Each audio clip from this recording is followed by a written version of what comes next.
Hey, this is Dennis. I'm going to get back in the Word with y'all tomorrow. Sometime tomorrow we'll get back in the book of Revelations and go on with that. But this time I just want to have a little talk related to this COVID-19. Some thoughts I've got. It's getting crazy out there. Few things. Number one, I want to talk about separation of church and state. You know, looking at our forefathers back in the 1700s, I believe they made that a part of our Constitution. It's just my opinion. And back over in Europe, the government was getting in the church's business. So they wanted the separation of church and state. And I think a lot of you preachers out there need to think about that. And when our government starts trying to get in the church business, y'all need to let them know that y'all have a constitutional right of separation of church and state. The other thing I want to talk about is this division in the church.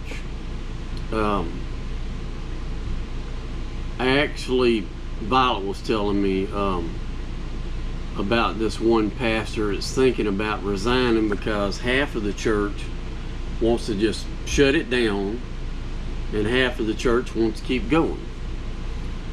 And I know I saw an ad last night by Joe Biden, and he was talking about all this divisiveness in America is because of Trump. Now that's one of the MOs of a Democrat. Whatever they're doing, they want to blame it on you, because in my opinion, the news media and the Democrats are the one that are trying to cause division in America, but they want to blame it on Trump. But here's this division in the church. Then again, I'm talking to all you preachers out there. I think what you ought to do is leave the church open for the people that want to come, the faithful few. And the ones that are afraid to come, in love, just let them know, hey, y'all just stay home and no hard feelings. We'll do the online thing, as well as, you know, the ones that want to come, you can come. And we'll do the online for the ones that are afraid, you know, and when you feel safe, you come back. But it's almost like the ones that want to shut the church down, it's like they don't want the rest of them to be going to church. Well, I don't think it ought to be like that. The ones that want to come to church, let them go to church. It's like the mask too. They got the thing of the people that's wearing the mask and the people that's not wearing the mask. Well, the people that's wearing the mask, they want to tell the people not wearing the mask that they got to wear a mask. Well, hey, if the mask works and you 6, 7, 8, 10, 20 feet away from me, what you worried about?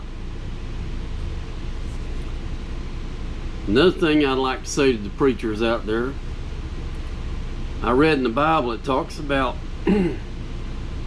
forsake not the assembling of yourselves together. I think it's biblical that Christians should assemble together, and the government should not be telling them that they cannot assemble together.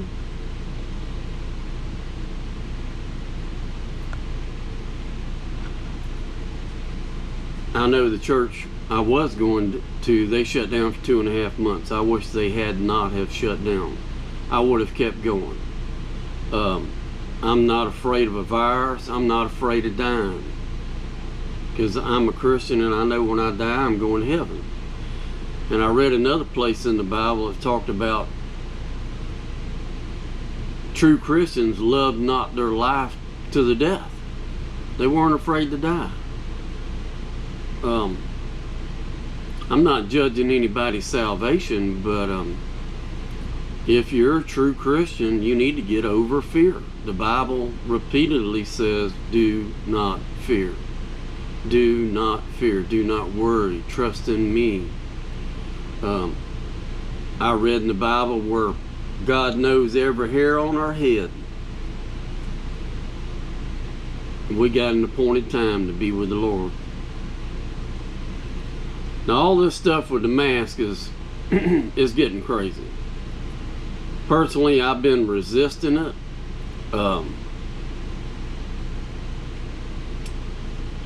I have not been wearing a mask.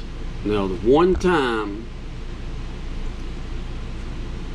I did go in the Bass Pro Shop, there was something I really, really wanted in there. And I went in, I had a bandana in my back pocket. And I did wear the bandana about half time I was in there. But other than that, I've been resisting it. I know there's a lot of companies in our area that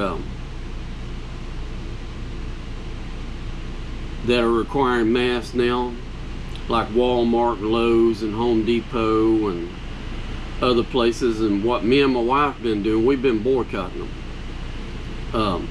I've been spending my money, we've been spending our money at places that do not require us to wear a mask. So that's how I've been dealing with that.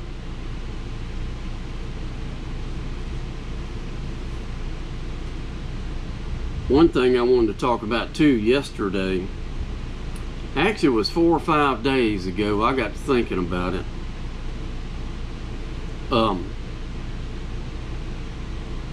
If all the people that's dying from COVID-19, the coronavirus, in my hometown right down here, Milton, Florida, there's 2 funeral homes right there on Highway 90. And this is my thinking. If there's many people dying as what they say, there ought to be funerals up and down that Highway 90 all day long during the week. But I haven't seen it. I ride by these graveyards. I hardly ever see them having a funeral anywhere. Well, what I did yesterday, I drove and walked up in one of the funeral homes. And there was a guy up front, and I told him my thoughts on it. I said, you know, I just don't understand. Now, they're talking about all these people dying from coronavirus. I just don't see it.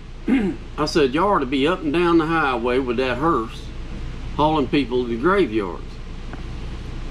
And he looked at me, he said, well, and I know they've been pushing this corona thing for about, what, 6 months, going on 6 months. He said, since they've been doing that, we have buried, I think he said 8 or 9 people that they say died of corona. So 8 or 9 people over 6 months. But he did look at me and he told me, he said, I think they're fudging the numbers. And I said, thank you. And I know the day before, 2 or 3 days ago, I was talking to a guy and I was telling him my thoughts on this. He said, oh, they probably got a law that you can't bury these people. They got to be cremated and there's no funeral services. So I asked the funeral director, I said, have they passed a law that you can't have funeral services for people that die with COVID-19? And that they have to be cremated? He said, he looked at me, he said, no. So there's some funny stuff going on. I know a lot of people have a lot of different thoughts, but I think that Satan controls the nations of the world, and I believe that he controls the news media, and that we're just being played, we're being lied to, and being propagandized. And I guess I'll leave it at that. And but I will say this, the reason why I think Satan controls the nations of the world, I read in the Bible where Jesus fasted for 40 days and 40 nights. Satan came to him and tempted him with 3 great temptations. But one of those temptations was Satan took Jesus high up on this someplace, and they looked down at the nations of the world, and Satan said, if you'll bow down and worship me instead of God, I'll give you these nations of the world which have been given unto me. Well, the Bible says it was a great temptation, and I believe it. But if that had been a lie, Jesus could have looked at Satan and said, you a liar. You don't control the nations of the world.